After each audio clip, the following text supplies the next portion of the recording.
Problem 43. SAT scores. A college admissions officer takes a simple random sample of 100 entering freshmen and computes their mean mathematics SAT score to be 458. Assume the population standard deviation is sigma equal 116. So let's look at the information that they are given in the problem. They say that the sample is 100.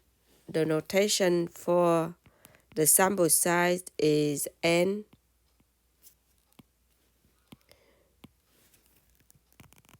is 100 and the mean is 458. The notation for the mean, and this is the mean of the sample. So that would be x bar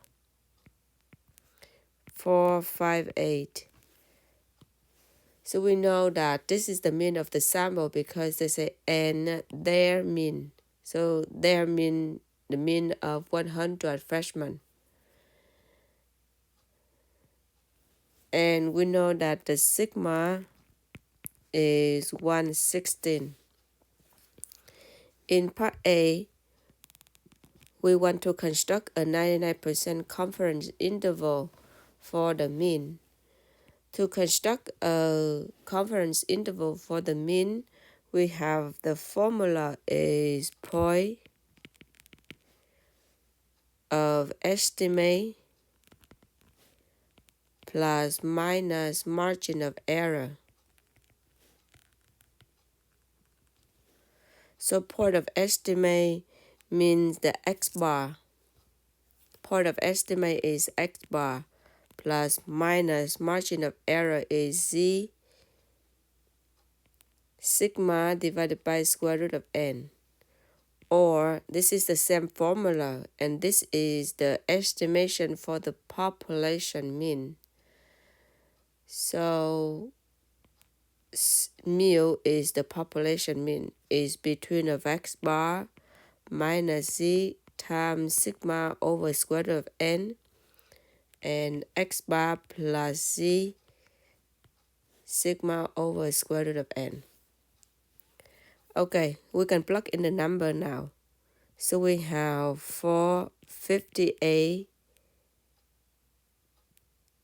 So I use the first one. So 458 plus minus sigma is 116 and n is 100. The problem is we do not have z yet. And the question given us 99% confidence interval. So 99% confidence interval is 99%. So from the confidence interval, we can draw the graph and we can find the z. So we draw the normal shape and 99%. Usually, if we are using the GeoGebra, it's a little bit hard to find z, and the z is right here, and we call that it's a z critical. One is minus and one is plus, and it's hard to find z if we enter the middle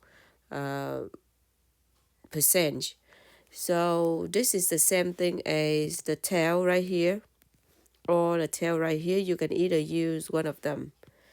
0.5%, 0.5%, which is 0.005. So we move 2 decimal places. So I can use the one on the left. So we go to the GeoGebra and we go to the left side and then we enter 0.005, that is 5%. And you see the number that we got is 2.5758.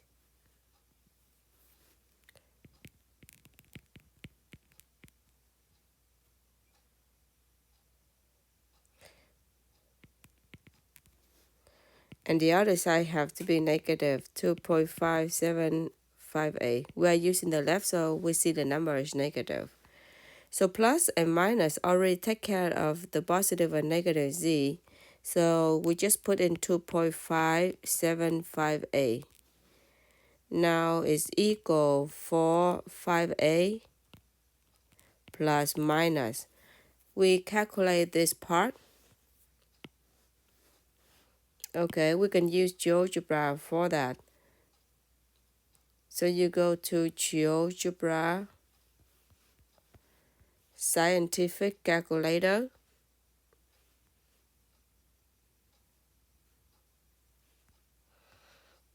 And now we got 2.5758 multiply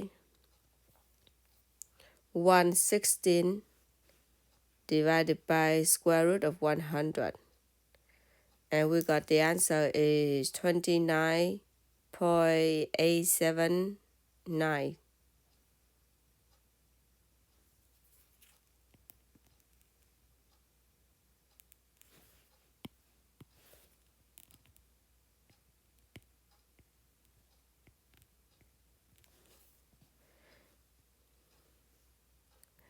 $29.87928. So I just take 3 decimal places. Okay, and then you will do minus and plus, and you got the interval for the mean. So for 58 minus 29.879, and then for 58 plus 29.879, then you will get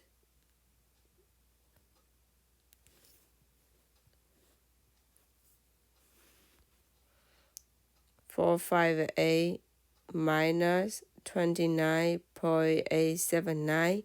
So we got 428,121.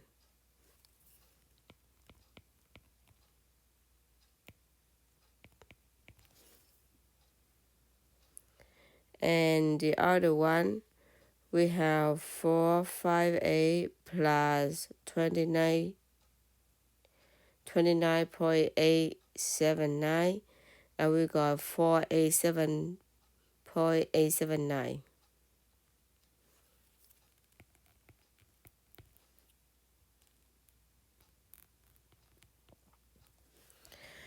Okay, so we write down the conclusion is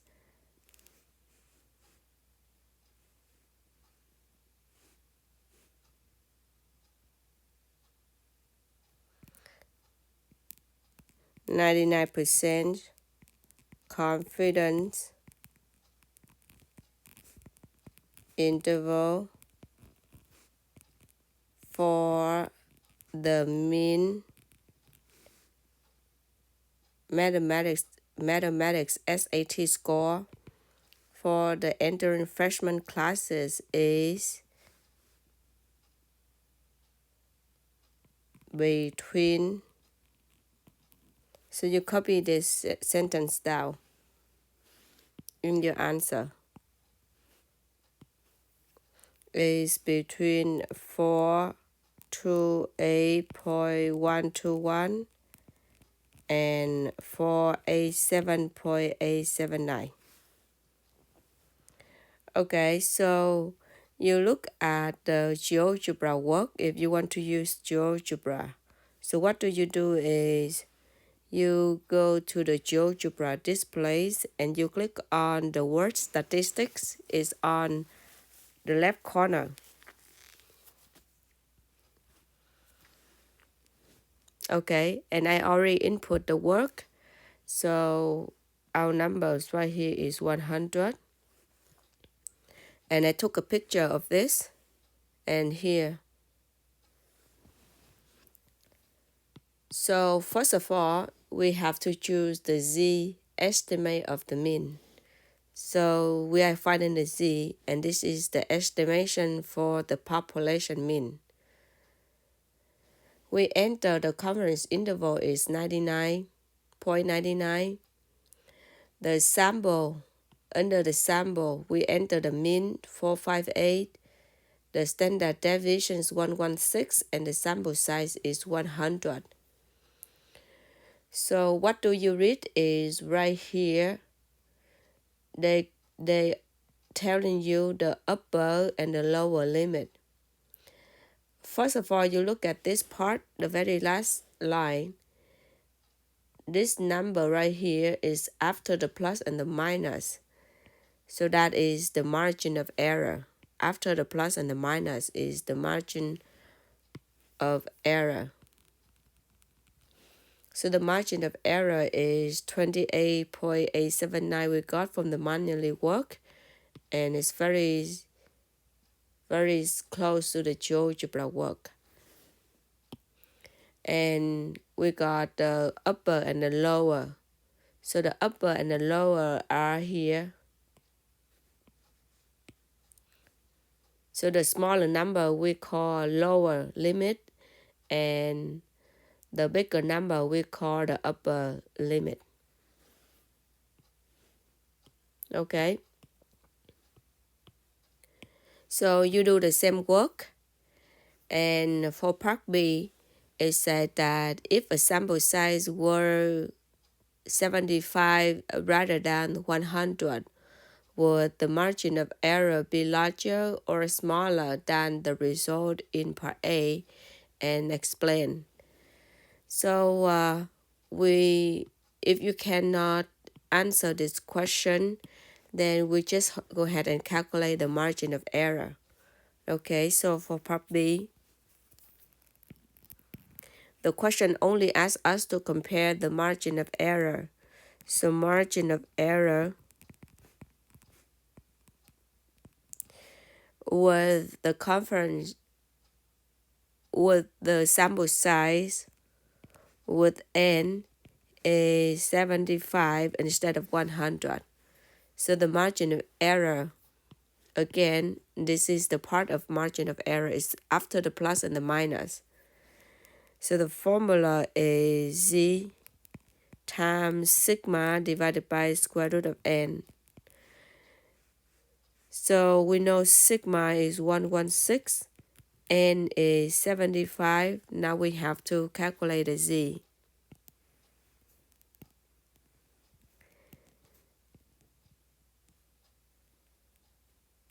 At the z, we already calculate in part A, which is 2.575a. We all calculate the z already. Now you enter this number in the calculator.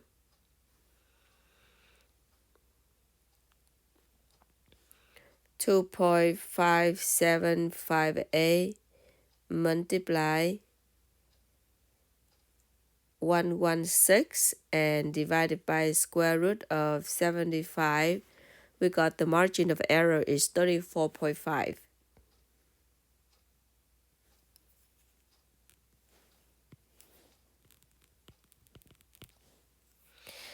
Okay, so I did the GeoGebra work.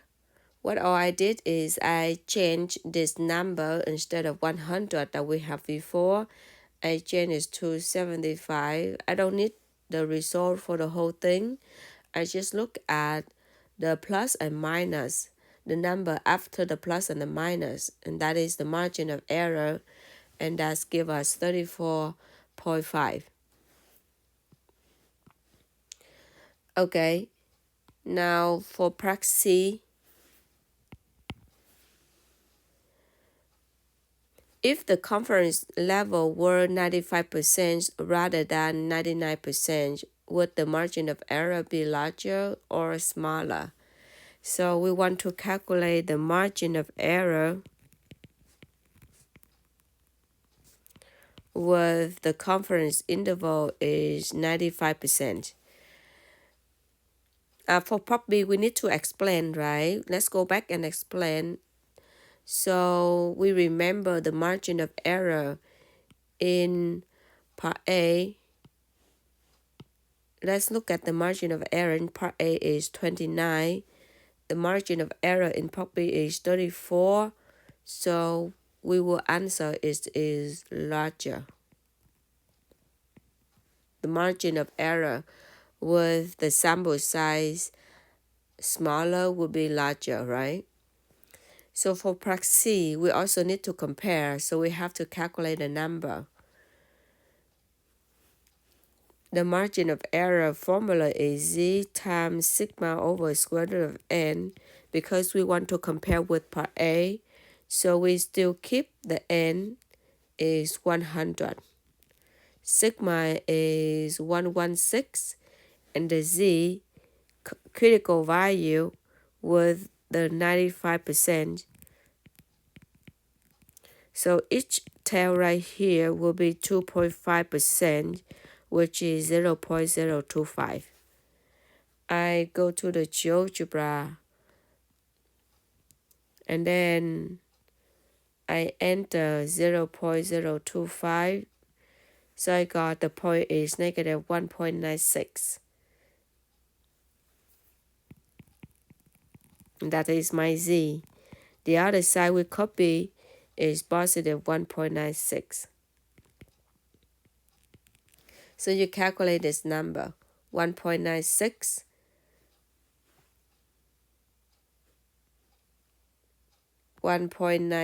multiply 116 divided by square root of 100. So we got 22.736.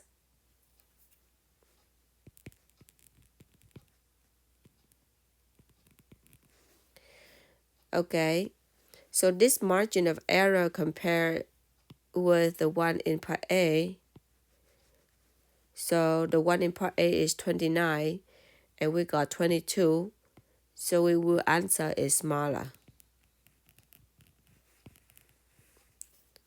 Now the GeoGebra work is right here.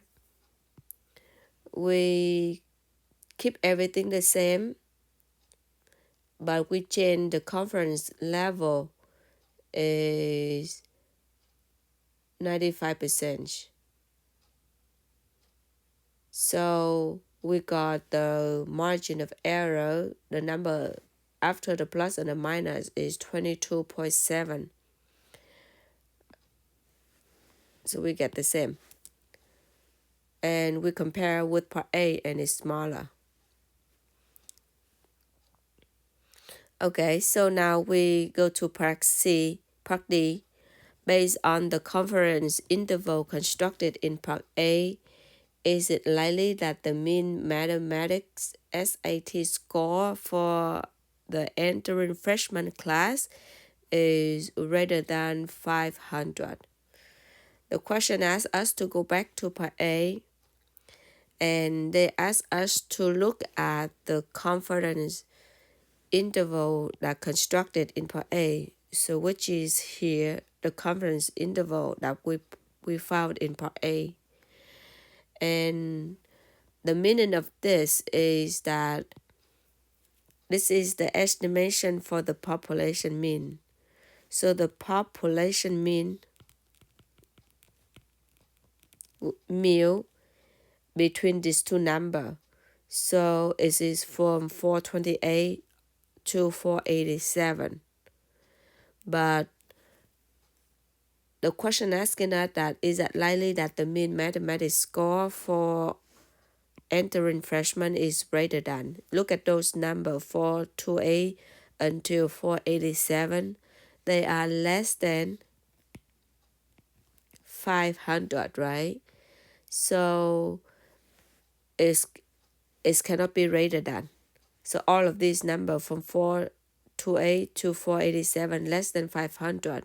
The question asks us, is that greater? So we say no, it's not, because we estimate the mean is only between 428 to 487, and they are the number that less than 500. It's not greater than 500.